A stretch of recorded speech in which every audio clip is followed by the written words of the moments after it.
Kalau lu enggak bisa stay sampai akhir di video ini, selamat. Otak lu udah rusak, lu pernah nggak sih?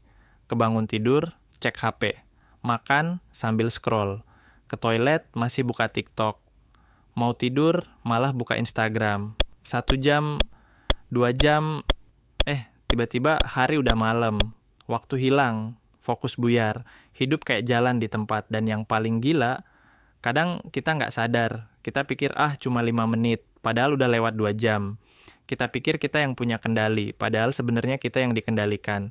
Gue bakal bongkar fakta-fakta kelam tentang bagaimana HP ngerampas waktu kita. Dan lebih parahnya lagi, ngerampas hidup kita. Tapi gue juga bakal kasih cara gimana lu bisa ambil kendali itu lagi. Lu siap? Mari mulai. Di tahun 2023, rata-rata orang Indonesia habiskan 5 jam 43 menit per hari di HP. Lebih dari 1.500 jam setahun. Itu setara 62 hari nonstop. Bayangin, 2 bulan hidup lu hilang buat mantengin layar. Dan ini bukan sekadar kebiasaan buruk. Ini kecanduan. HP dirancang buat bikin kita nagih. Setiap swipe, notifikasi, bunyi ping. Itu semua sengaja dirancang buat mancing dopamin. Dopamin karena zat kimia bahagia. Tapi kayak narkoba, makin sering dikasih, makin nagih. Fakta. Sean Parker, pendiri awal Facebook, ngaku, kami eksploitasi kelemahan psikologis manusia. Tristan Harris, mantan etika desain Google. Setiap waktu lu habis di HP, itu hasil manipulasi. Ini bukan salah lu, tapi sekarang ini jadi tanggung jawab lu. Lu mungkin mikir, ya elah, cuma scroll HP, nggak ngerugiin siapa-siapa. Tapi gini bro, 1, fokus ancur. Lu buka HP buat cek jam, tapi 20 menit kemudian lu lagi nonton video kucing naik motor. HP ngambil fokus lu dan makin sering terganggu, makin lemah kemampuan fokus lu. Waktu produktif hilang, waktu yang harusnya lu pakai buat belajar, kerja, atau bikin hal hebat, kebuang ke video nggak jelas, dan itu terjadi setiap hari. Perbandingan sosial di Instagram bikin lu ngerasa kalah. Notifikasi bikin lu cemas, dan yang lebih parah, HP bikin kita susah tidur. Cahaya biru ngerusak pola tidur alami. Kita udah sadar, kita tahu kebanyakan main HP itu buruk. Tapi kita tetap aja ngelakuin. Kenapa? Karena HP didesain buat ngelawan kehendak sadar kita. 1, variable reward. Kadang kita dapat konten bagus, kadang enggak. Kayak main mesin judi, otak terus ngarep, abis ini pasti ada yang seru. 2, fear of missing out, FOMO. Takut ketinggalan berita. Takut nggak update. Takut nggak relevan. Padahal seringnya info yang kita dapat nggak penting-penting amat.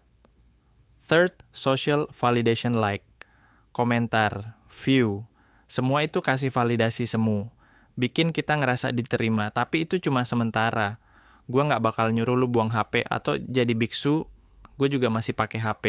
Tapi sekarang gue yang ngendaliin, bukan dikendaliin. Gue bakal kasih cara sederhana tapi ampuh. 1, pasang app tracker, gunakan aplikasi kayak Digital Wellbeing, Forest, atau OneSec. Lihat berapa jam lu habisin. Awalnya bakal kaget, tapi itu langkah pertama. Matikan notifikasi yang nggak penting WhatsApp grup alumni. Mute. Shopee kasih promo, mute. Notifikasi itu kayak orang teriak di telinga tiap menit. 3, jauhkan HP saat fokus. Kalau kerja, belajar, baca buku, HP jauhkan. Letak di ruangan lain. Kalau nggak bisa lihat, lu nggak bakal tergoda. 4, buat zona bebas HP, misalnya kamar tidur, meja makan, toilet. Biar otak lu tahu, tempat ini buat istirahat dan refleksi, bukan scroll. 5, jadwalin waktu buka sosmed. Daripada tiap menit buka, tentuin jam khusus. Misal, 11 pagi sampai 11.30 pagi. Sisanya, tutup. Dulu gue juga kecanduan, bangun tidur buka HP. Niatnya 5 menit, jadinya sejam. Tapi setelah nyoba cara-cara tadi, hasilnya kerasa banget. Gue lebih produktif, gue lebih tenang, gue jadi lebih sadar tentang apa yang penting. Dan yang paling keren, gue ngerasa punya kendali lagi. Bukan HP yang ngatur hidup gue, tapi gue yang ngatur HP. Lu punya satu hidup. Jangan biarkan HP yang murah itu nyuri waktu yang mahal dari hidup lu. Lu nggak harus sempurna. Cukup mulai sedikit demi sedikit. Karena setiap detik yang lu rebut balik dari HP adalah kemenangan kecil buat hidup lu sendiri. Lu bukan budak notifikasi. Lu pemilik waktu lu, dan sekarang saatnya ambil kendali itu kembali.